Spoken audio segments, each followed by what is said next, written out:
Hi guys, welcome to HardReset.Info channel. Today I have OUKITEL WP36 and I want to show you how manage your Google passwords on this device. To do that, open Google Chrome application and press three dots on the right corner. There scroll down and tap on Settings selection, where we have Password Manager, and there we can manage our password which our smartphone remember.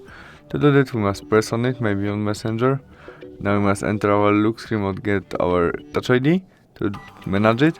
And there, after we press this first icon, we can copy our email and passwords, or after we press this ice icon, our smartphone show us password which we remember. We can also edit all by tap on edit, and there we can write something new or change something what you need and prefer, and the same story with password. We can also add notes to our passwords. After we custom it, to save it we must press save.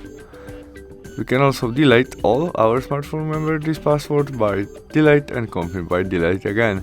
And that's all. Thanks for watching. Bye.